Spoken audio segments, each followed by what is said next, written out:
est tout pile 14 h et vous êtes toujours dans la journée Transmédia. Bienvenue à vous si vous nous rejoignez. On est toujours en direct du Media Lab, une journée animée par les masters de journalisme de l'Université catholique de Lille. Et une nouvelle équipe sera là tout au long de cette heure, alors avec Juliette, Léonie, Angèle, Antoine et Cyril. Alors vous les avez peut-être déjà croisés sur la grande place de Lille. Les antispécistes, ces défenseurs des animaux, ont manifesté mercredi dernier. Sur place, retrouvez Léonie Jouet et Juliette Dick.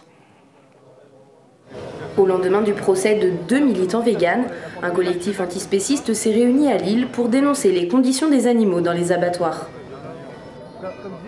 Aujourd'hui, on est là pour dénoncer le système spéciste. Donc le spécisme, c'est une idéologie qui établit une hiérarchie entre les animaux, avec l'humain en haut de la pyramide, ensuite ces animaux de compagnie, ensuite les animaux sauvages et tout en bas les animaux d'élevage. Et au nom de cette idéologie qui n'a aucun fondement scientifique, l'espèce humaine s'arroge des droits sur les autres animaux, de les exploiter, de les tuer, pour manger, pour se vêtir, pour se divertir, alors qu'il n'en a aucune nécessité pour sa survie. Il est vraiment important que les gens en prennent conscience et voient ces images-là pour réaliser toute cette violence qui se cache derrière le système spéciste. Voilà, actuellement, on est 0,5% de la population. Notre consommation végane n'a absolument aucun impact sur l'exploitation des animaux aujourd'hui. Donc il est absolument fondamental pour nous, effectivement, qu'il y ait au niveau du gouvernement des lois qui s'appliquent à toute la société pour protéger les animaux et mettre fin au système spéciste.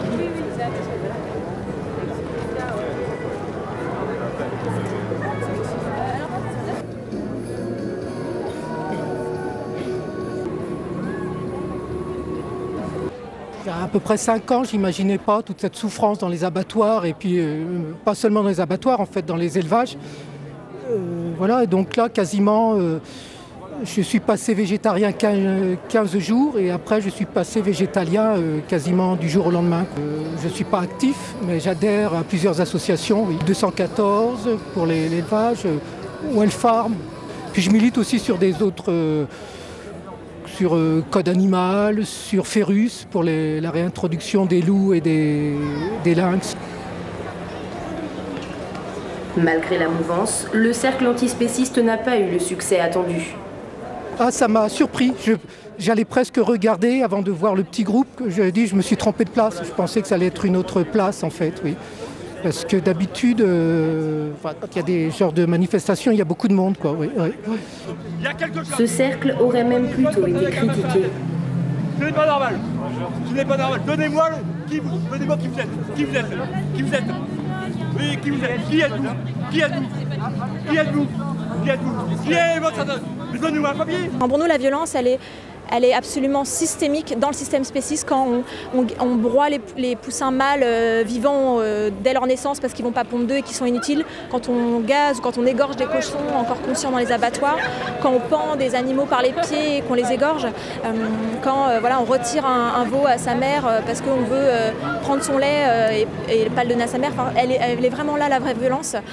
Donc après, on peut discuter sur les modes d'action, mais vraiment, il faut vraiment aussi replacer le curseur au bon endroit. Et quand on dit qu'on est des extrémistes, ben moi je ne vois pas ce qu'il y a d'extrémiste à aspirer à une société pacifiée. On arriverait à vivre à peu près en harmonie avec les autres animaux, sans leur faire de mal, sans se faire du mal les uns aux autres en fait.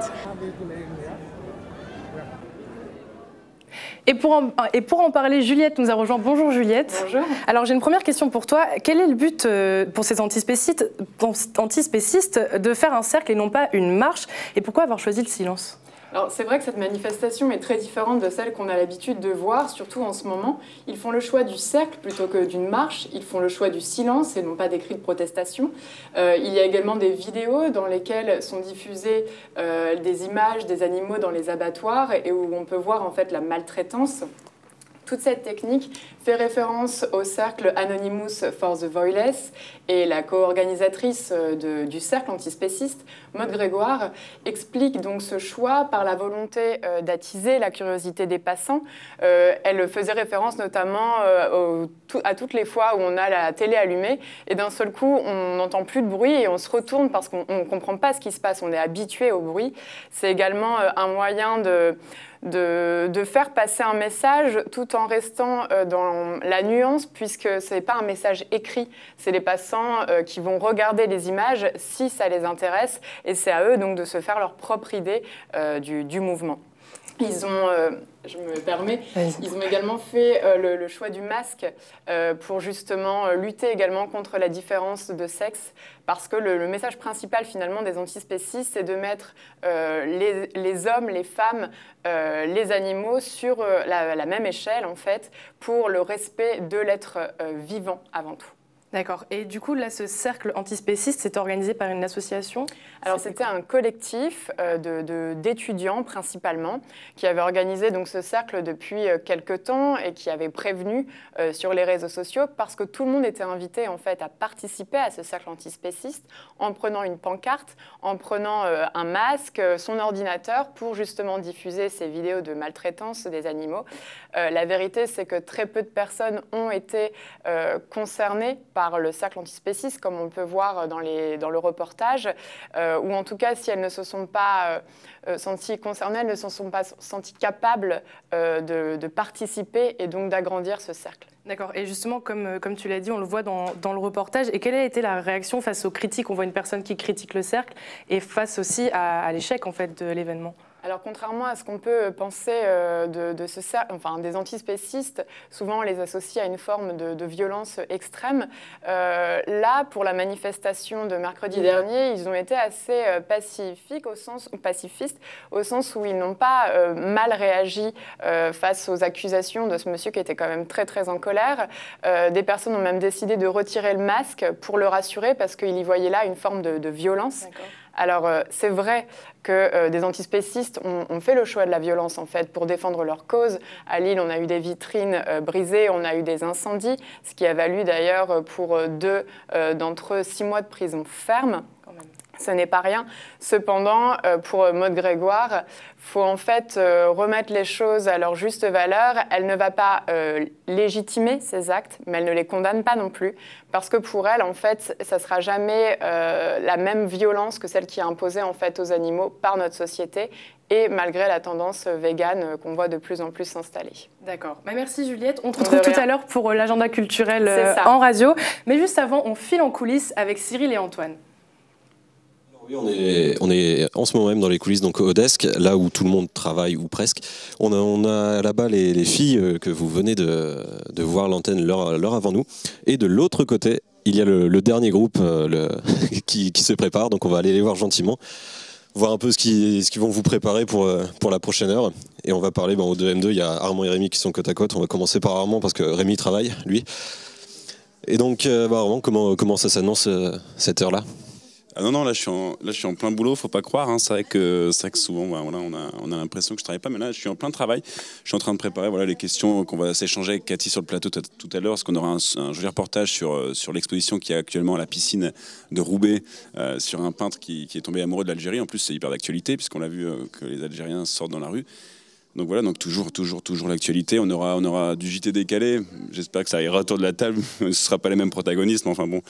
Voilà, on aura plein de choses. Donc c'est vrai que là, on commence aussi à travailler effectivement les transitions. Enfin, on finit de travailler les transitions. C'est déjà fait depuis longtemps. Donc voilà, on travaille les transitions, ce qui est important pour pas créer de blanc. Après, si vous me ressortez ce court passage, j'aurai l'air con. Mais bon, voilà. Et on t'avait quitté l'année passée, exactement après nous, le même moment. Et on était venu te voir, justement, tu étais en plein montage de reportage et ton ordi venait de planter à minute moins 40 du lancement. Donc est-ce que là, aujourd'hui, tout va bien niveau technique ? Alors mon ordi, il a planté là, il y a un petit quart d'heure, je sais pas pourquoi, j'ai l'impression que c'est la journée Transmédia qui fait ça. Et pourtant, c'était même pas le PC, c'est mon propre ordinateur qui cette fois-ci a planté. Mais il n'y avait rien de très important. L'année dernière, j'avais tout le montage à refaire, donc on se souvient que c'était assez drôle, après coup, parce que j'ai quand même flippé. Mais là, non, il n'y avait rien d'important, donc j'ai pu le... Mais est-ce que, après tout, c'est peut-être toi qui as un problème avec la Transmédia, tout simplement ? Je sais pas. Ça, faut lancer une enquête. Je crois qu'il y a des enquêteurs qui sont dans la salle. De toute façon, le journaliste est un peu enquêteur. Hein, c'est vrai que... Donc voilà, faut lancer une enquête parce que c'est vrai que je comprends pas trop. Mais là, tout va bien. Il n'y a rien par rapport à l'année dernière. Pour l'instant, on sait jamais ce qui va arriver. Et donc Rémi, est-ce que tu as quelque chose à ajouter à ce qu'Armand vient de dire ? Est-ce que par exemple, tu es content des deux M1 qui sont avec toi et du M2 qui est avec toi aussi ? On forme une très bonne équipe, on est 4. Alors au début, je pensais que ça allait être compliqué à s'organiser parce qu'il y avait parce que je me suis dit, si on doit tout faire à 4 alors que les autres ils sont au moins 5, ça va être compliqué. Mais on a tous réussi à bien s'appliquer, à faire tous plein de choses différentes et tout est prêt. Donc je pense que ça va être une bonne émission comme d'habitude. Beaucoup d'optimisme en tout cas. Mais écoutez, bon courage. En plus, il paraît que vous avez un très bon invité, donc hâte de voir ça. Et donc, moi, je vais rendre l'antenne en radio à Léonie et Angèle qui nous attendent. Bonjour et bienvenue sur Radio UC Lille avec un nouveau groupe pour la journée transmédia. Et tout de suite, on va parler d'une exposition qu'Angèle a suivie au campus créatif. Radio UC Lille. Today, culture. Donc bonjour Angèle, tu vas nous parler d'une exposition, le nom c'était Impermanence, c'est ça Léonie. Alors ce jeudi 21 mars, j'ai testé pour vous un casque à permanente un peu particulier. C'était au campus créatif de l'Université catholique de Lille, une exposition un peu atypique du nom d'Impermanence. Elle a été conçue et mise en scène par Bernadette Gruson. C'est une installation sonore aux allures de salon de coiffure qui vous fait entendre au travers de casques les fragments d'un discours amoureux. J'ai eu la chance de rencontrer Bernadette Gruson, cette amoureuse de l'amour, qui revient sur ce concept assez particulier. On l'écoute.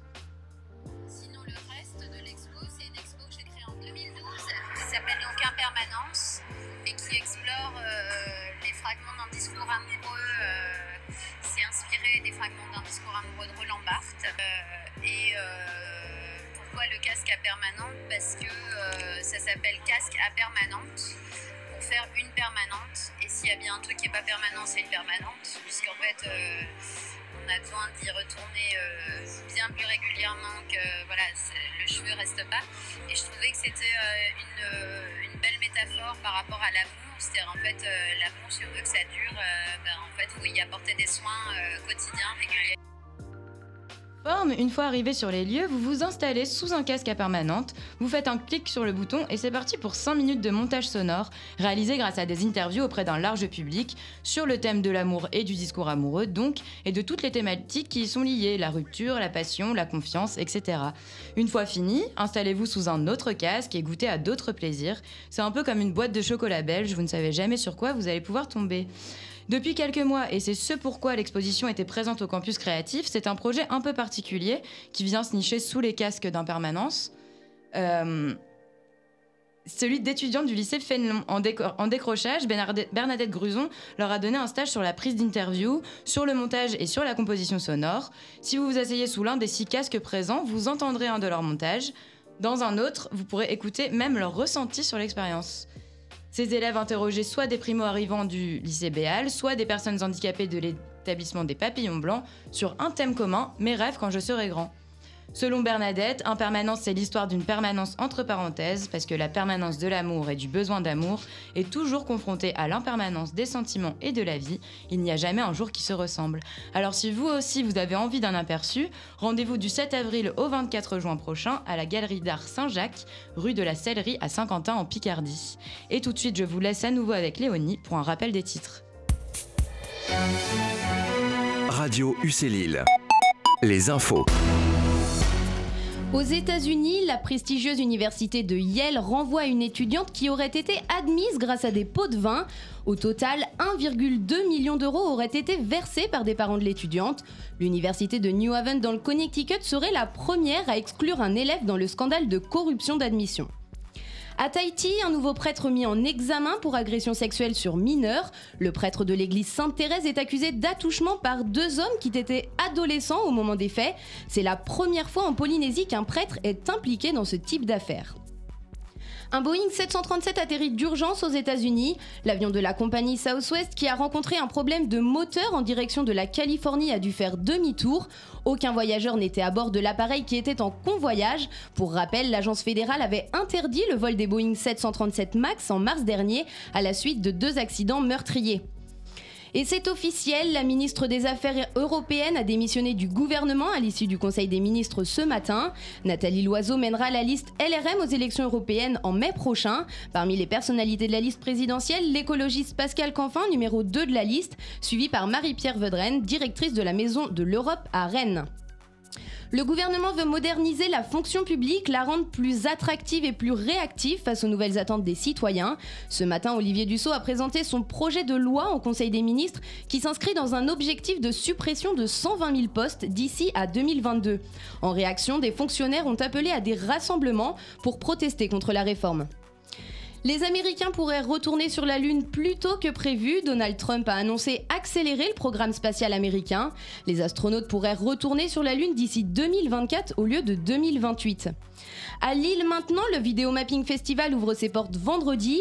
L'événement très attendu propose un parcours de 3,5 km sur lequel vous pourrez découvrir des démonstrations de mapping sur les façades des bâtiments, mais également des animations interactives et d'autres surprises.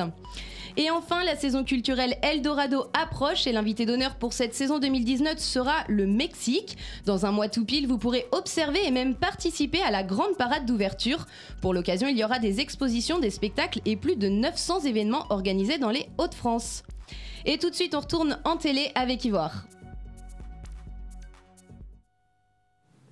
Et merci Léonie. Du nouveau au sein de la FLSH, un nouveau BDE Bureau des étudiants, va voir le jour. Et pour en parler en plateau, j'accueille en direct Hector et Martin, vice-président et président de la liste BDO Neptune. Bonjour les garçons. Bonjour. Alors j'ai une première question pour vous. Est-ce qu'en quelques mots, vous pouvez me décrire un peu ce que c'est votre BDE Neptune ? Bien sûr. Alors le BDE, c'est une association pour représenter les élèves de la faculté de FLSH, la faculté des lettres et sciences humaines. La liste, elle se compose cette année de 25 étudiants de la FLSH. Ah oui, vous êtes beaucoup quand même. On est beaucoup, ouais. C'est sympa, au moins comme ça, il y a une grande diversité. On a cherché justement à diversifier les promos et de pouvoir être placé un petit peu partout dans toutes les promos de la fac. Ce qui fait qu'on a des élèves en MCC, en psycho, en LCE, je vais en oublier, en LEA. Ce qui fait qu'on est placé un peu partout, ce qui fait qu'on a une grande marge de manœuvre et c'est hyper intéressant. Et puis le BDE se compose de plusieurs pôles. Il y a le pôle culturel, le pôle humanitaire, le pôle événementiel, le pôle communication et puis le bureau dont on fait partie avec Hector. Et donc voilà, c'est une super bonne équipe. Ça se lance depuis début janvier. Et on est super content d'avoir pu lancer la campagne parce que c'est enfin d'actualité. Et puis ça se passe bien pour l'instant. Et justement, là tu parles de campagne. Qu'est-ce que vous avez prévu cette semaine ? Donc la campagne a commencé dimanche soir à minuit. Oui. Donc lundi, il n'y a pas eu d'événement malheureusement. Mais on fait des petits déj tous les matins depuis mardi. Donc mardi et ce matin, on se promène un peu dans le bâtiment de la FLSH, de la Cato, pour proposer des petits déjeuners aux étudiants qui sortent de cours. Ce soir, on a un after-work dans un bar dans le quartier Vauban. D'accord. Et demain, on se rallie avec la Fédé et le BDE actuel pour le Festival Guaré, qui a lieu demain soir jusqu'à minuit. Et vendredi, vu que c'est à la fin de semaine et qu'on va être un petit peu fatigué, on n'a rien de prévu. Mais on fait tous les soirs de 17 à 23h des rallyes. Donc on va chez les gens pour leur proposer différents services, comme par exemple faire leurs courses, leur apporter tout ce dont ils ont besoin et tout ce dont ils nous demandent. Donc là, il suffit qu'ils vous appellent et puis ensuite vous répondez et puis vous faites ce qu'ils veulent. C'est ça. En gros, c'est ça. Et du coup, là, je le rappelle, donc vous êtes en une liste, vous n'êtes pas encore élu. Comment on fait pour vous élire ? Ah ouais, c'est très important les élections. Donc ça veut dire que cette semaine, c'était la semaine de campagne. D'accord. Et puis les élections se passent le 2 et le 3 avril, c'est-à-dire mardi, mercredi prochain. D'accord. Il faut absolument que l'on vote tous dans la fac. Bien sûr, il faut être membre de la FLF, il faut être un élève de la FLSH. Venir avec sa carte étudiante au bureau des étudiants au 3e étage du hall académique. Et puis venir juste voter, déposer notre nom, parce qu'on le rappelle aussi, on peut le dire, on est la seule liste qui s'est présentée, mais c'est quand même très important d'avoir le vote des étudiants, parce qu'au moins on pourra prouver derrière que notre semaine de campagne a été bénéfique, qu'on a pu toucher du monde et que les gens se sont rendus compte qu'il y avait un BDE et qu'ils ont pris connaissance que nous étions arrivés. Ce qui fait que c'est très important de venir voter. Donc on invite tout le monde à venir voter mardi et mercredi prochain. Et puis surtout aussi, on peut dire que même si vous êtes la seule liste, si vous ne récoltez pas assez de votes, vous n'êtes malheureusement pas élu, c'est ça ? Ouais, il y a beaucoup c'est ça, il y a beaucoup de petits détails qui viennent se mettre, qui sont pris en compte par rapport au vote. Ce qui fait qu'on invite vraiment tout le monde à venir voter. C'est très important pour que l'année prochaine, la FLSH ait un BDE. Et d'accord. Et du coup, votre liste BDE Neptune, je le rappelle le nom, où est-ce qu'on peut la retrouver ? Sur quels réseaux sociaux on peut vous suivre ? Alors, on est présent majoritairement sur Facebook. Donc, on a une page qui s'appelle Liste BDE Neptune, où on poste vraiment énormément choses diverses, comme par exemple la présentation de l'équipe. On tient au courant, par exemple, pendant les événements, de ce qui se passe. On a aussi un compte Instagram où on poste pas mal de photos aussi. On alimente notre story toute la journée. Et ouais, c'est les deux réseaux sociaux où on est fortement présent. Vous essayez d'être le plus proche possible des étudiants, en fait. C'est ça, on essaye d'avoir un maximum d'abonnés pour que tous les étudiants de la FLSH soient au courant de ce qu'on fait. Très bien. Est-ce que vous avez peut-être un dernier petit mot à ajouter à part qu'il faut aller voter, c'est important. Ouais, il faut aller voter, c'est ça le plus important, ouais. De venir voter mardi et mercredi, et puis de se voir le plus possible aux prochains événements qui arrivent donc ce soir et demain soir. Eh bien, merci Hector, merci Martin. Je vous souhaite vraiment d'être élus. Alors, on va continuer l'émission et on va parler bien-être. Les Français se préoccupent de plus en plus de ce qu'il y a dans leurs assiettes. La question de l'étiquetage alimentaire se pose. À Lille se passait le salon du bien-être. Angèle Delmotte était sur place. Ce week-end, à Lille, se déroulait le salon de la nutrition et du bien-être. Une occasion pour les organisateurs de remettre l'alimentation au cœur des discussions. Aujourd'hui, nous, on fait un salon sur l'alimentation, la nutrition et le bien-être et le sport. Le salon, il est un peu organisé avec des conférences. Du coup, il y a différentes conférences sur différentes thématiques, que ça soit l'alimentation en pleine conscience, l'alimentation du sportif, les idées reçues, l'alimentation pour les enfants, l'alimentation pour les personnes enceintes, les mères au foyer, pour les nourrissons. On a voulu essayer de trouver plein de thèmes différents, plein de sujets différents qui puissent intéresser le plus de monde possible. Parce que nous, notre but, c'est faire un peu de la prévention. Du coup, pourquoi au quotidien, c'est intéressant de parler de nutrition, de bien-être et de sport. Du coup, pour essayer de répondre au plus de personnes possibles, différentes catégories. Au programme, diverses catégories pour prévenir et sensibiliser le plus grand nombre. C'était le cas de Fabien Julio, intervenant à propos de l'étiquetage alimentaire. On a du mal à informer la population sur comment manger, comment bien détecter une bonne étiquette, comment bien lire l'étiquette. Les entreprises agroalimentaires feront tout pour que l'étiquette en fait, elle soit indéchiffrable et que le consommateur soit dupé. Alors, le problème, c'est qu'aujourd'hui, on va avoir par exemple pour 100 grammes la liste de ce qu'il va y avoir pour 100 grammes, mais le consommateur, il ne va pas savoir à quoi ça correspond. Le problème, c'est qu'aujourd'hui, n'importe quel organisme de santé publique en connaît beaucoup moins sur le consommateur que les entreprises agroalimentaires elles-mêmes, parce qu'elles ont tellement d'argent et de pouvoir qu'en fait, elles connaissent bien mieux le consommateur que même un pays entier. N'importe quelle initiative comme le Nutri-Score, les entreprises agroalimentaires elles vont réussir à duper l'algorithme et comme on peut voir avec les produits où il n'y a pas de calories, où c'est vide et c'est bien noté, du coup ils dupent la stratégie et le consommateur se fait avoir. Techniquement, le meilleur produit il n'est pas forcément étiqueté puisque c'est un produit brut qui n'a pas subi de transformation, donc tout ce qui est qu'on peut trouver par exemple légumes en vrac ou le fromage ou la viande, tout ce qui a subi le moins de transformation possible, c'est le produit le plus naturel et donc le meilleur pour la santé. Et pour en parler sur le plateau, Angèle nous a rejoint. Bonjour Angèle. Bonjour Ivoire. Alors j'ai une première question pour toi, tout simplement, pourquoi tu t'es rendue au Salon du Bien-être? Alors déjà, on en a beaucoup entendu parler sur les réseaux sociaux et grâce à la campagne de communication qui a été faite par l'école de diététique de Lille. Et on s'est tout de suite intéressé sur la problématique parce qu'aujourd'hui, votre voisin comme le mien s'intéresse vraiment plus à ce qu'il y a dans son assiette, quelle est son origine, est-ce que c'est un produit ultra transformé ou non. Et même les habitudes alimentaires aujourd'hui, elles changent. On parle de véganisme, de flexitarisme, de végétarisme, je ne vais pas tous vous les faire, mais voilà. Et donc, c'est vraiment important, je pense, de remettre l'alimentation au cœur des préoccupations et donc un sujet comme celui-là. Et du coup, quel était l'objectif de ce salon ? Alors l'objectif, donc, comme le dit Juliette Bain dans le reportage comme on l'a vu, c'était de trouver un maximum de thématiques et un maximum de sujets autour de 4 thèmes qui sont la nutrition, l'alimentation, le bien-être et le sport et d'arriver à toucher le plus large panel d'individus possible au travers d'ateliers. Donc les ateliers, par exemple, je vais vous en donner quelques-uns, c'était qu'est-ce qu'un bon petit déjeuner, nourriture du monde, donc on pouvait s'intéresser à ce qui se passait au-delà de la France, etc. Et des conférences. Donc ça, c'était encore des thèmes un peu plus larges. Par exemple, l'alimentation en pleine conscience, l'alimentation pour les jeunes femmes, les femmes enceintes, les enfants. Et nous, on s'est intéressé à une conférence en particulier qui était sur l'étiquetage alimentaire. Et justement, en parlant d'étiquetage alimentaire, selon toi, est-ce que justement cet étiquetage alimentaire, ça peut être un potentiel frein à la sensibilisation du consommateur? Oui, exactement. Et même à un point de vue personnel, j'ai beaucoup appris déjà dans cette conférence et je me suis rendu compte en fait qu'on n'était pas du tout sensibilisé sur comment déchiffrer une étiquette. Donc là, avec Fabien, on parlait justement d'émulsifiants. Ce sont des additifs alimentaires, mais qui n'ont aucune valeur nutritionnelle. C'est-à-dire que ça sert que pour le goût, la forme, la couleur. Mais si on les enlève, ça ne changera strictement rien sur les apports nutritifs pour notre corps. Et donc ça, quand on voit qu'une étiquette a la moitié d'émulsifiants, on se dit quand même, on s'interroge un peu sur le bien fondé de l'aliment, quoi.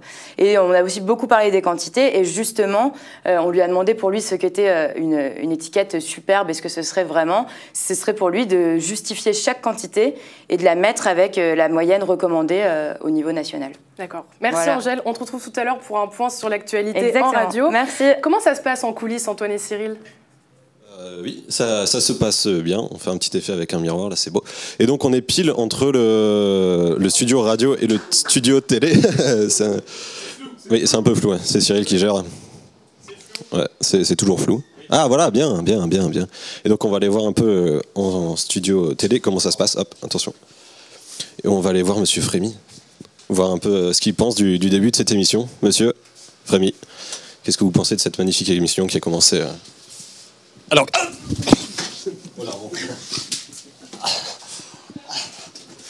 la blessure, c'est dur. Et juste une simple question qu'on avait tout à l'heure. Est-ce que vous avez pas fait bizarre de voir Armand sur l'écran tout à l'heure ? C'est toujours un choc de voir Armand sur un écran. C'est toujours un choc de voir Armand, en fait. En cours. Voilà. Le message est passé. On ira le voir après. Et donc, on va se décaler. On va revenir au point de départ, tranquillement. On fait bonjour à Ivoire qui vient de passer. Et on revient au point de départ et on va redonner la parole à la radio avec Léonie. Et oui, on est bien à la radio. Je suis avec Juliette et elle va nous parler de l'agenda culturel d'aujourd'hui jusqu'à dimanche. Radio UC Lille. Today, culture. Il a commencé depuis vendredi dernier et dure jusqu'à ce week-end. C'est le fameux festival Sérimania. Festival vous offrant la possibilité de voir en avant-première et sur grand écran les meilleures séries du monde entier, des conférences autour du sujet et surtout des rencontres avec les réalisateurs et acteurs. Tout ça, ça se passe généralement à l'UGC Ciné ou au Majestic. Rien que demain à 16h30, vous pourrez échanger avec les créateurs de Black Mirror, Charlie Brooker et Annabelle Jones. Ce n'est pas rien. Je n'en dis pas plus et vous dirige vers le site du festival pour choisir quel épisode vous savourez en cette fin de semaine dans les soyeux fauteuils rouges. Vous êtes plus musique que cinéma peut-être. Pas de panique, la ville de Lille regorge d'animation. C'est l'autre grand événement du moment. Si je vous dis musique, grande scène, lumière sombre et public enflammé, à quoi pensez-vous ? Au paradis artificiel, bien sûr. Avec notamment Voyou à l'Idéal, vendredi soir, John Hadid, The Blaze, Kiddy Smile le samedi au Zénith, Loudoyon le dimanche au Splendide, que du beau monde donc, avec tous les ingrédients nécessaires pour combler vos oreilles. Plus sérieux maintenant, les facultés de Lille organisent un cross à la Citadelle demain de 13h à 16h30, avec des lots à la clé pour les gagnants. Envie de tester vos limites ? C'est 4 € la participation. Plusieurs parcours sont possibles, 3, 5 ou 10 km selon votre motivation. Tout cela dans le plus beau parc de la ville. Des jambes au cerveau, puisque finalement l'un ne va pas sans l'autre. Une conférence sur les neurosciences gérée par Mélissa Bonnet, spécialiste des phénomènes de réorganisation cérébrale, vous est proposée la même après-midi à 17h45 à Villeneuve-d'Ascq. L'occasion pour vous de mieux comprendre tout le potentiel du cerveau, particulièrement dans les apprentissages, mais aussi sa vulnérabilité. Le programme ne s'arrête pas là. Il est possible pour vous de finir la journée par le défilé Nouvelle Ère, avec 2 fils en aiguille au Palais Rameau. Une dizaine de jeunes créateurs talentueux se sont réunis pour créer des tenues colorées, voire visionnaires. C'est 13 € l'entrée avec une boisson, un buffet à volonté. En plus de vous divertir, vous participez à une bonne action. Tout l'argent récolté sera effectivement reversé à l'association Enfants Cancer Santé. On continue dans la même optique dimanche à 9h30. Le salon régional Emmaüs de la gare Saint-Sauveur ouvre ses portes. Sur plus de 3500 km², vous trouverez des vêtements, des livres, des objets déco, des meubles et j'en passe. C'est bon pour votre porte-monnaie, l'environnement. Ça le sera également pour la grande chaîne de solidarité humaine puisque l'intégralité des bénéfices sera cette fois-ci distribuée dans diverses associations humanitaires locales. Bref, de quoi se faire plaisir toute la semaine tout en pensant à son prochain. Mais avant de se divertir, on fait un point info avec Angèle. Radio UC les infos. Alors, petit rappel des titres. Aux États-Unis, la prestigieuse université de Yale renvoie une étudiante qui aurait été admise grâce à des pots de vin. Au total, 1,2 million d'euros auraient été versés par les parents de l'étudiante. L'université de New Haven, dans le Connecticut, serait la première à exclure un élève dans le scandale de corruption d'admission. À Tahiti, un nouveau prêtre mis en examen pour agression sexuelle sur mineurs. Le prêtre de l'église Sainte-Thérèse est accusé d'attouchement par 2 hommes qui étaient des adolescents au moment des faits. Un Boeing 737 encore atterrit d'urgence aux États-Unis. L'avion de la compagnie Southwest, qui a rencontré un problème de moteur en direction de la Californie, a dû faire demi-tour. Aucun voyageur n'était à bord de l'appareil qui était en convoyage. Pour rappel, l'agence fédérale avait interdit le vol des Boeing 737 MAX en mars dernier à la suite de 2 accidents meurtriers. C'est officiel, la ministre des Affaires européennes a démissionné du gouvernement à l'issue du Conseil des ministres ce matin. Nathalie Loiseau mènera la liste LREM aux élections européennes en mai prochain. Parmi les personnalités de la liste présidentielle, on retrouve l'écologiste Pascal Canfin, numéro 2 de la liste, suivi par Marie-Pierre Védrenne, directrice de la Maison de l'Europe à Rennes. Le gouvernement veut aussi moderniser la fonction publique, la rendre plus attractive et plus réactive face aux nouvelles attentes des citoyens. Tel est le credo. Ce matin, Olivier Dussopt a présenté son projet de loi en Conseil des ministres qui s'inscrit dans un objectif de suppression de 120 000 postes d'ici à 2022. En réaction, des fonctionnaires ont appelé à des rassemblements pour protester contre la réforme. Les Américains pourraient retourner sur la Lune plus tôt que prévu. Et oui, Donald Trump a annoncé accélérer le programme spatial américain. Les astronautes pourraient retourner sur la Lune d'ici 2024 au lieu de 2028. À Lille, le Video Mapping Festival ouvre ses portes vendredi. L'événement très attendu propose un parcours de 3,5 km sur lequel vous pourrez découvrir des démonstrations de mapping sur les façades des bâtiments, mais également des animations interactives et d'autres surprises. Et enfin, la saison culturelle Eldorado approche et l'invité d'honneur pour cette saison 2019 sera le Mexique. Dans un mois tout pile, vous pourrez observer et même participer à la grande parade d'ouverture. Pour l'occasion, il y aura des expositions, des spectacles et plus de 900 événements organisés dans les Hauts-de-France. Je vous quitte maintenant pour vous relaisser à Léonie qui va nous parler de la conférence d'Apple. Alors ça, on en parlera après. Avant, dans l'actualité culturelle, on va partir à Paris et partir sur une exposition sur Toutankhamon qui célèbre les pharaons d'Égypte. Radio UC Today, culture. Vous le savez probablement, depuis lundi, il vous est possible de pénétrer dans le tombeau le plus célèbre des pharaons, le fameux Toutankhamon, à la Grande Halle de la Villette à Paris. À cette occasion, des centaines d'objets rares provenant de la tombe sont exposés. Les places ne sont pas données, le prix du ticket est effectivement évalué à 22 € en semaine, 24 € le week-end. Mais cela ne semble pas dissuader les plus curieux, puisque des milliers de billets ont déjà été réservés, et ce, avant même l'ouverture de l'exposition. Alors, une question se pose, pourquoi l'histoire de Toutankhamon fascine tant ? Peut-être pour la simple et bonne raison que la découverte de son tombeau a été vécue comme un événement extraordinaire. En 1922, alors que cela fait des années que les archéologues sont à sa recherche, Howard Carter tombe sur la tombe du pharaon, véritable trésor égyptien, probablement le plus important du XXe siècle. Celui-ci a non seulement réussi à échapper au pillage des années précédentes, mais aussi su résister aux détériorations. Dans un entretien avec le journal Le Monde, l'égyptologue Dominique Farou revient sur le côté presque impensable de cette trouvaille. On l'écoute. C'est la seule tombe royale du Nouvel Empire retrouvée pratiquement intacte. Vous vous rendez compte, 5300 et quelques objets découverts dans sa tombe, 1,5 tonne d'or, c'est plusieurs années de production mondiale d'or de l'époque. Une découverte extraordinaire pour ses objets prestigieux, mais aussi pour le mythe qu'elle a créé dans les esprits de l'époque. Pur hasard pour certains, connexion évidente pour d'autres, des chercheurs meurent quelque temps après la révélation au grand jour du tombeau de Toutankhamon. Parmi eux, Lord Carnarvon, un riche mécène anglais qui avait financé les recherches. C'en est trop pour les médias britanniques qui voient là la preuve d'une malédiction.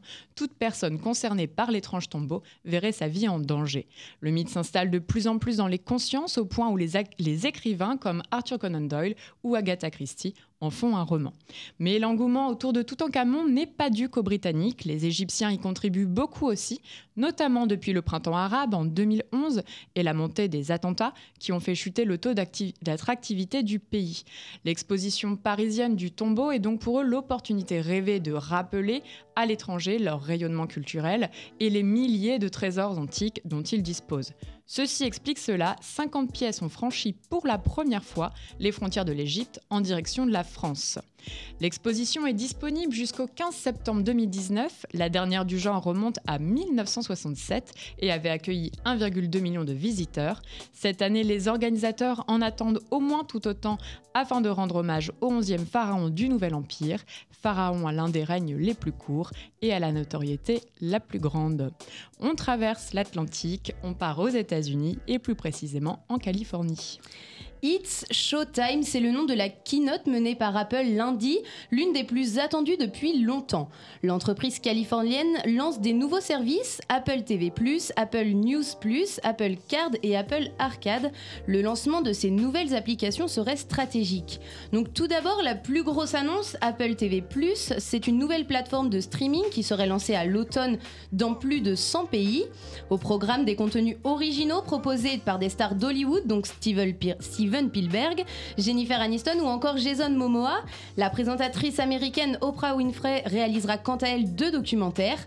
Pour l'annonce, de nombreuses stars étaient présentes pour présenter leurs programmes et séries qui seront exclusivement disponibles sur la plateforme.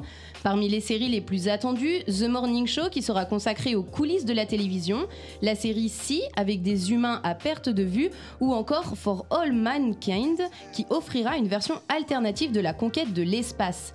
L'application sera proposée au sein de l'application déjà existante Apple TV, mais également chez d'autres Smart TV de Samsung, Sony et LG.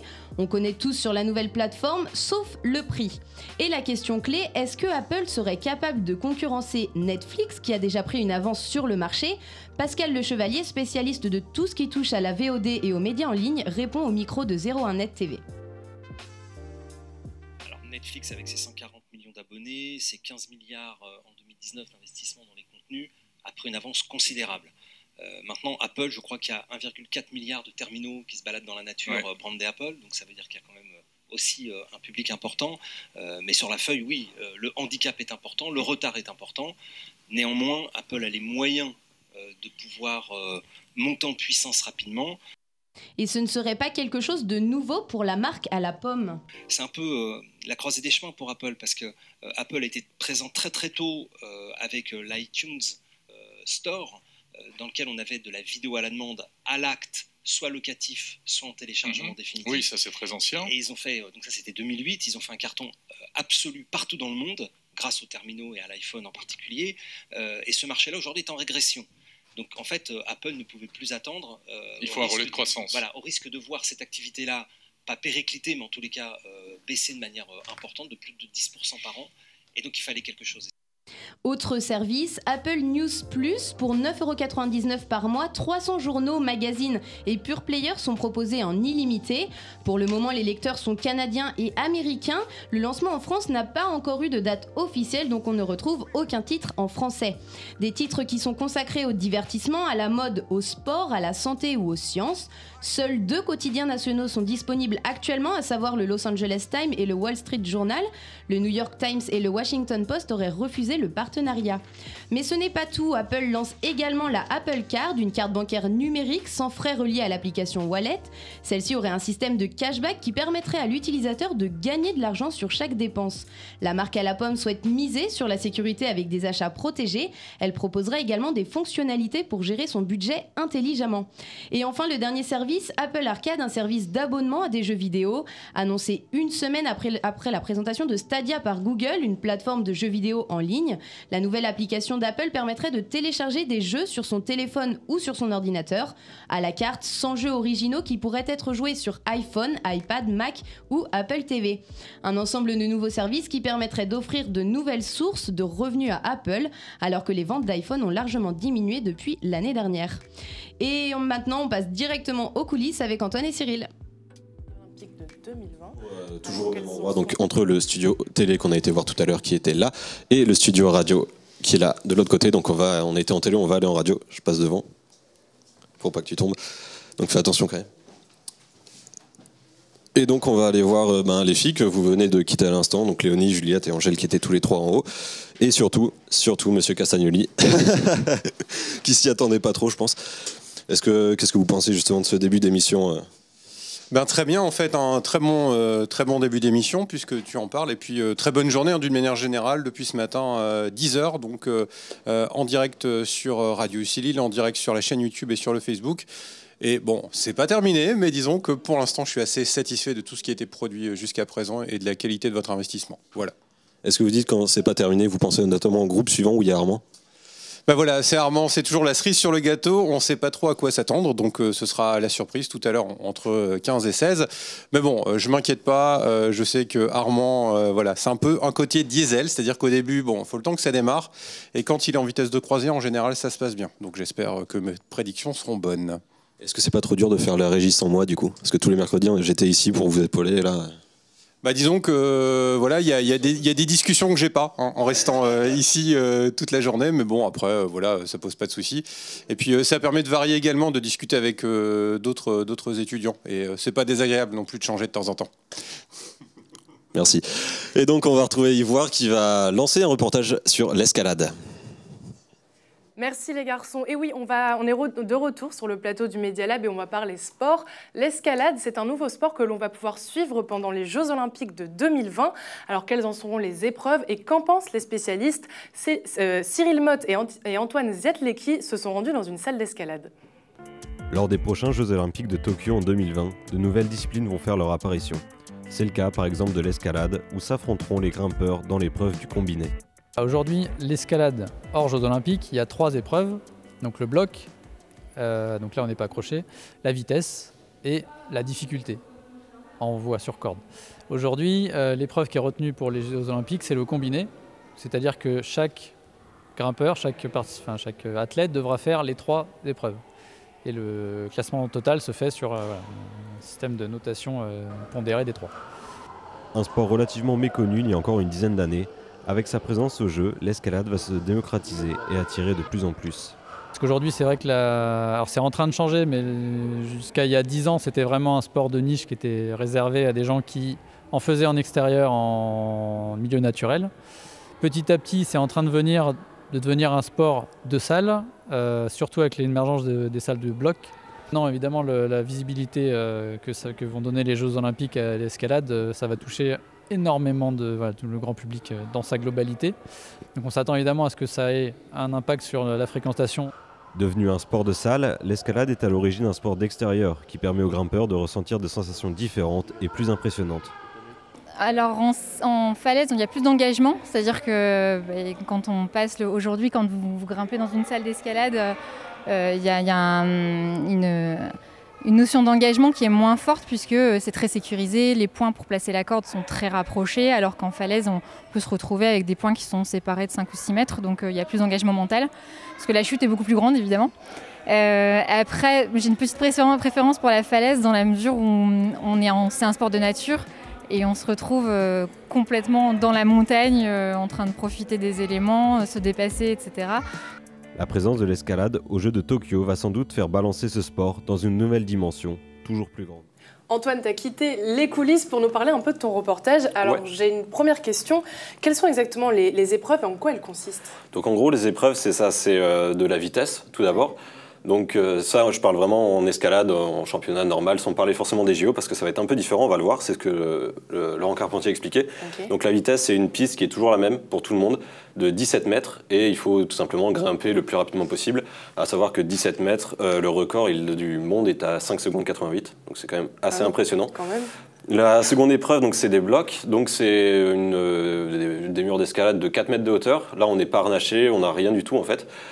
Et donc on doit monter, on a des prises de mains et de pieds qui sont obligatoires au départ. Okay. Et on doit monter jusqu'en haut sans tomber. Ça paraît un peu simple comme ça, mais c'est assez compliqué. Les grimpeurs ont 5 minutes avant de passer pour chercher justement le meilleur chemin à prendre et tout. Et c'est assez compliqué pour ça. Et enfin, la dernière épreuve, donc c'est ce qu'ils appellent la difficulté. Donc c'est pareil, une piste qui fait à minima 15 mètres. Okay. Et là, donc, on monte, mais en tête. Donc pour ceux qui ne savent pas, c'est 100 personnes qui assurent derrière. On s'assure soi-même.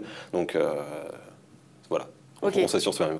Et du coup, le fait que là, l'escalade va arriver au JO, est-ce que ça va, les athlètes vont devoir être formés être plus complets dans leur formation et est-ce que les athlètes vont devoir plus se généraliser surtout? Ouais, c'est ça, surtout qu'au JO, en gros, il y aura pas... Là, en ce moment, les athlètes, il y a un grimpeur qui est spécialisé dans la vitesse, un autre dans le bloc, tout ça, donc ils ont chacun leur spécialité. Ouais. Au JO, ce ne sera pas le cas. Le meilleur, ce sera une moyenne pondérée des 3 épreuves.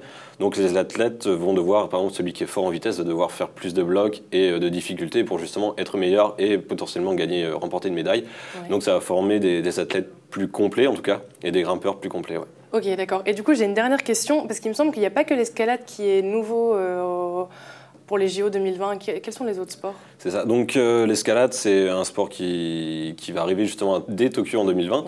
Il y a aussi le surf. Ok, ah oui. Le surf, ouais, donc ça risque d'être pas mal et c'est des choses qui sont en plus assez visuelles et tout, donc ça va faire parler. C'est des sports qui sont relativement méconnus ou peu pratiqués. Donc ces choses-là vont justement aider.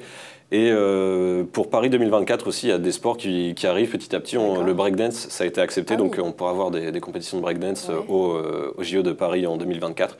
Malheureusement, la pétanque a été refusée il y a peu. Peut-être pour les années suivantes. On ne sait pas, peut-être pour 2028. Merci Antoine, on te retrouve dans les coulisses tout à l'heure avec Cyril. Et juste avant, on s'informe avec Léonie en radio.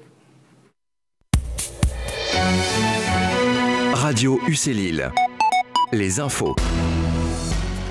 Aux États-Unis, la prestigieuse université de Yale renvoie une étudiante qui aurait été admise grâce à des pots de vin.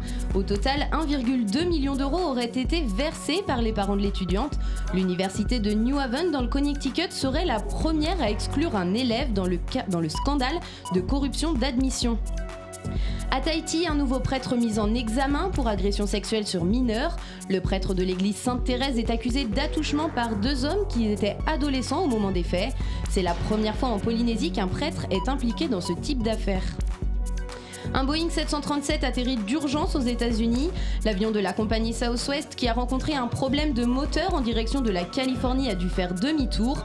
Aucun voyageur n'était à bord de l'appareil qui était en convoyage. Pour rappel, l'agence fédérale avait interdit le vol des Boeing 737 MAX en mars dernier à la suite de 2 accidents meurtriers.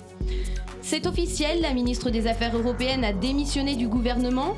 À l'issue du Conseil des ministres ce matin, Nathalie Loiseau mènera la liste LRM aux élections européennes en mai prochain.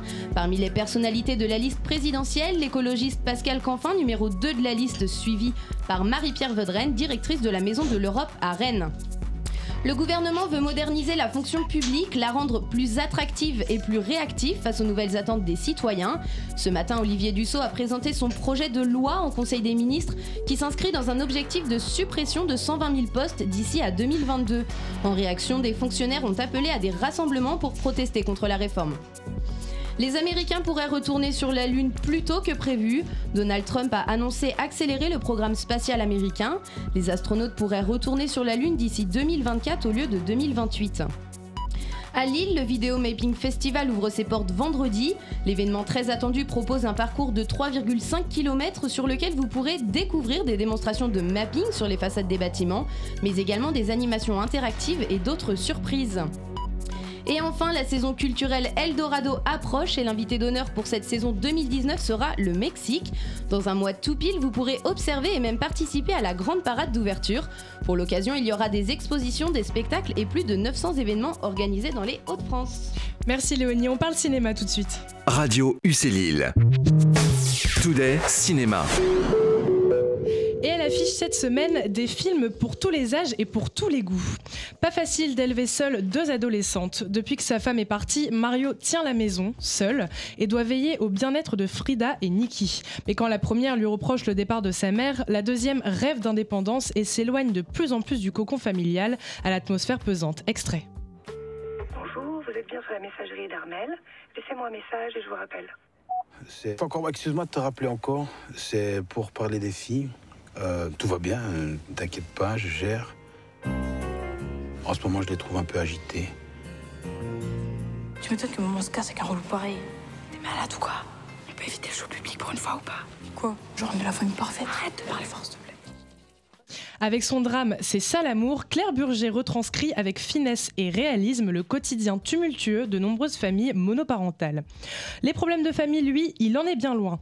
C'est le légendaire voleur Brian Rader, retraité et veuf. Pour remettre un peu de piquant dans sa vie, l'acteur principal de Gentleman Cambrioleur réunit une bande de criminels marginaux avec plus d'un tour dans leur sac. À eux tous, ils ont environ 420 ans et s'apprêtent à commettre un cambriolage sans précédent à la salle des coffres de la société Hatton Garden Safe Disposite. On écoute un extrait. La valeur totale du butin ne sera sans doute jamais connue, mais on parle d'un chiffre qui dépasserait les 300 millions de livres, ce qui en ferait le plus gros casse de l'histoire judiciaire britannique. À moins que ces gens soient totalement idiots, les bijoux doivent déjà avoir quitté le territoire. Ce foutu ramassis d'imbéciles, ils nous ont bien baisés, toi et moi. C'est moi le chef maintenant. Je vais te découper en rondelles. C'est tout ce qu'il y a? Il a dû les échanger. Un sacré duo de salopards hypocrites. Des acteurs comme Michael Caine, James Brolin, des rires, des sensations, de la stratégie, de quoi passer un bon moment en famille ou entre amis. Dorénavant, vous en connaissez un peu plus sur les films de la semaine, plein d'autres encore vous attendent, et si vous n'avez pas été séduit par ceux de la sélection, je vous dis rendez-vous dès aujourd'hui dans les salles de cinéma. Et on passe le micro à Léonie qui va nous parler du campus créatif en télé. Et oui, donc jeudi 21 mars a eu lieu la nuit du campus créatif. Elle s'est déroulée de 19h à minuit. Le thème, c'était le fabuleux voyage d'Alice Montpoussin. Au programme, il y avait des comédies musicales, des pièces de théâtre, de la voltige, des danses, un peu de tout. Mais Juliette vous en parlera tout à l'heure. Et étudiants et familles étaient sur place. Tout de suite, on regarde le reportage. Réussi pour l'Université catholique de Lille, qui a accueilli quelques milliers de visiteurs le temps d'une soirée artistique animée par les étudiants. Alors le campus créatif, ça a été créé donc l'année dernière et c'est une association qui met en place des événements créatifs comme ce soir, mais qui met aussi en place des événements pour les étudiants et vraiment stimuler la créativité qui n'était pas forcément présente avant. Les ateliers qu'on propose, c'est photos, comédie musicale, théâtre, sculpture, dessin. Enfin, il y a énormément de choses, mais ça c'est les principaux. Il y a aussi du street art, du hip-hop. Un concept innovant que décrit fièrement Didier Van Peteghem, délégué général du campus créatif. Je pense que c'est une des grandes différences de l'Université catholique de Lille, c'est de permettre aux étudiants d'acquérir et de montrer ces compétences qu'on appelle aujourd'hui les soft skills, qui sont essentielles dans l'entreprise. Je pense qu'un jeune qui est créatif, qui est passionné, réussira forcément son métier quel qu'il soit. Et je pense que l'art est une façon de bien grandir, aller vers le beau et tout ce qu'on peut souhaiter de mieux à nos étudiants. Spectacles de danse, expositions de photos et de sculptures, ce sont au total plus de 200 œuvres réunies dans les couloirs de l'hôtel académique. Le campus créatif est ouvert à tous les étudiants de l'université, comme Valentin, étudiant en licence. Alors, en arrivant ici, je voulais vraiment avoir une activité artistique, humaine, on va dire.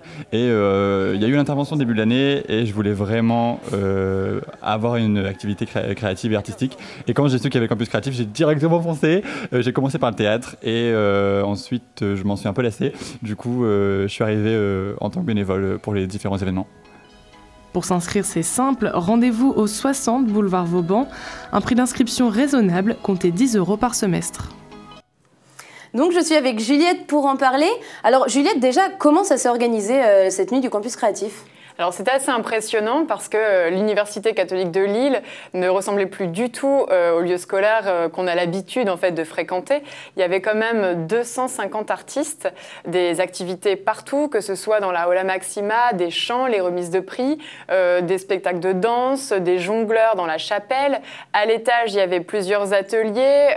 Les élèves avaient par exemple la possibilité de s'essayer au doublage dans un film ou de faire des photos avec un photomaton qui était installé dans le couloir avec des ballons. Enfin, c'était vraiment un esprit festif et la volonté de créer un spectacle ambulant en fait dans l'université. Mais alors, justement, tous ces artistes qui ont participé, ils viennent d'où exactement? Alors, ce sont essentiellement des élèves. Enfin, il faut être élève de la Cato, mais c'est pas forcément la FLSH, c'est aussi HEI, c'est l'EDEC, c'est l'ICAM. Enfin, tous les étudiants qu'il y a sur le campus. Et alors justement, il y a certaines conditions pour rentrer, pour intégrer le campus créatif? Alors non, mis à part d'être donc étudiant au sein de la Cato, peut-être que les conditions, c'est de ne pas négliger son travail au profit de l'activité artistique et puis toujours faire preuve d'esprit d'équipe, d'initiative pour renouveler les spectacles et les ateliers. Et alors, justement, quels sont les bienfaits que les personnes du campus créatif ressortent en fait de cette expérience? Beaucoup soulignent un épanouissement culturel. C'est vrai que c'est pour les élèves un moyen de développer leur créativité, de faire des rencontres aussi, de partager des moments avec des personnes qui ont les mêmes centres d'intérêt. On a rencontré Pierre-Yves Grenier, donc c'est le chef d'orchestre et le chef de la comédie musicale du campus créatif. Lui, il soulignait en fait les amitiés qui étaient créées entre les étudiants qu'on pourrait appeler permanents de la Cato et les Erasmus qui en fait se découvrent en partageant en fait différentes cultures, des activités. Donc c'est très intéressant pour les élèves et tout cela en fait ça dépasse même la nuit du campus créatif parce que par exemple la comédie musicale ou le chœur, eh bien ils se produisent en fait sur d'autres scènes. Là le 4 avril il y a un spectacle en fait qui va réunir les enseignants et les étudiants sur la scène de la Cato aussi. D'accord. 4 avril. Bah, très bien, bah, merci beaucoup Juliette. Et puis dans ce cas, rendez-vous le 4 avril. Pourquoi pas. Et tout de suite, on retourne dans les coulisses avec Antoine et Cyril. Toujours au même endroit, je suis vissé sur la chaise. Et donc, on a vu tout le monde, donc Angèle, Ivoire, Léonie et Juliette. Donc, tout le monde a taffé et on voit Armand aussi. Est-ce que tu peux baisser un peu? Voilà. Bien joué, bien joué. On te retrouve dans quelques minutes de toute façon. Et par contre, on a une personne qu'on n'a pas vue dans le groupe, c'est Cyril. Donc, on va échanger un peu. Cyril va prendre ma place et je vais prendre la sienne. Ça va être rapide. Et on va monter en radio. Et oui, et voici donc l'envers du décor. Et il y avait donc quelqu'un derrière la caméra. Ça vous épate, hein. Allez, on monte en radio. On monte en radio exactement au même endroit que de là où on était tout à l'heure. On va voir ce qui se passe. Alors il y a toujours Monsieur Castagnoli qu'on a interviewé tout à l'heure. Il y a aussi Rémi et Aurélien qui vont passer dans l'heure suivante. Rémi, est-ce que tu peux nous dire un petit mot? Est-ce que tu es stressé ou est-ce que ça va? Non, ça se passe bien. Les contenus ont été bien préparés. On a une bonne équipe. Donc je pense que l'émission va bien se passer. Et on aura un peu de tous les sujets de la culture, du sport et des invités. Donc une bonne émission en perspective. D'accord, donc tout est prêt pour l'heure suivante. C'est parfait. On rentre ici dans le studio radio où tout le monde est prêt pour la fin de l'émission en radio avec le jeu. Et on vous laisse tout de suite avec justement ce jeu. Exactement, donc pour finir ce passage à l'antenne, on va faire un petit jeu radio. Donc on a accueilli sur le plateau Maud, Élise, Océane et Quentin. Alors le principe du jeu, c'est simple, ça va être info ou intox. Donc je vais vous dire quelques petites phrases et ce sera à vous de me dire si c'est vrai ou faux et pourquoi. Okay. Donc c'est des choses assez drôles, vous verrez. Alors la première question, c'est la Fédération française d'escrime a-t-elle, oui ou non, annoncé le sabre laser comme étant une compétition officielle? Si c'est vrai. C'est vrai? C'est vrai, moi aussi je dis que c'est vrai. Alors effectivement, vous avez raison, c'est une info. La Fédération française d'escrime a reconnu le 10 février le sabre laser comme étant un sport officiel. Donc voilà, pour tous les fans de l'art Jedi, c'est parti pour vous. Ensuite, deuxième question, le ministère de la Culture a-t-il lancé, oui ou non, son premier jeu vidéo? Oui. Oui. Ah. Et alors, est-ce que vous savez un petit peu m'en dire un peu plus ou quand même il faut pas trop en demander? C'est sur la langue française, non? Exactement, oui, c'est ça. Alors le synopsis, c'est un monde qui se meurt depuis que l'on n'y parle plus qu'une seule langue. Tous les habitants s'ennuient. On sent le ton. Se renferment sur eux-mêmes et fuient et abandonnent leur cité. Donc voilà. Ensuite, prochaine question. Le budget européen est 3 fois supérieur à celui de la France. Est-ce vrai ou faux? Faux. Eh bien oui, c'est une intox. Alors il y a beaucoup d'idées reçues sur l'Europe et en fait, Le Monde, dans un article d'une série consacrée aux idées reçues, annonce que l'État français le budget général de l'État français est de 446 milliards d'euros, soit près de 3 fois de plus que celui de l'UE qui est à 160 milliards d'euros. Donc voilà, quand même assez étonnant. On pourrait croire que l'Europe ça a un budget plus important et pas du tout. Ensuite, dernière petite question. Oui. 23 millions de Chinois sont interdits de voyager en raison de leurs mauvaises notes de crédit social. Oui, c'est possible. Est-ce vrai ou faux? C'est possible. Oui. Je sais pas ce que ça veut dire. Crédit social. C'est que ils sont sales. Souvent, ils salissent les rues et tout. C'est des gros clichés, mais... C'est pas ça le crédit social. En fait, c'est ça. En Chine, il existe toute une gamme d'infractions pouvant aller du refus de payer une amende à promener son chien sans laisse, donc pour vous dire, qui affecte négativement le crédit social du citoyen. Donc c'est-à-dire qu'on peut se donner des notes maintenant quand même entre voisins. C'est horrible. Ouais, ça commence à dépasser certaines limites. Et donc la Chine a lancé ce projet en 2016 pour inciter des comportements positifs et inciter à la bonne vie en communauté. Voilà, on a peut-être le temps quand même pour au moins une petite dernière question. Allez, on est rapide. Alors, dans un tweet, Marlène Schiappa, donc secrétaire d'État à l'égalité homme-femme, a écrit « Contester la parole du chef de l'État, c'est déjà faire un pas vers le terrorisme ». C'est faux. Exactement. Alors c'était un vrai compte, mais en fait c'était. Et oui, Océane, je pense que Océane, je pense que t'es la grande gagnante. Non mais oui, c'est ça. Et c'était en fait pas forcément un compte Twitter faux, mais qui était parodique et qui a été partagé et retweeté des centaines de fois jusqu'au point que le site Spoutnik a même repris l'information comme étant vraie. Donc voilà.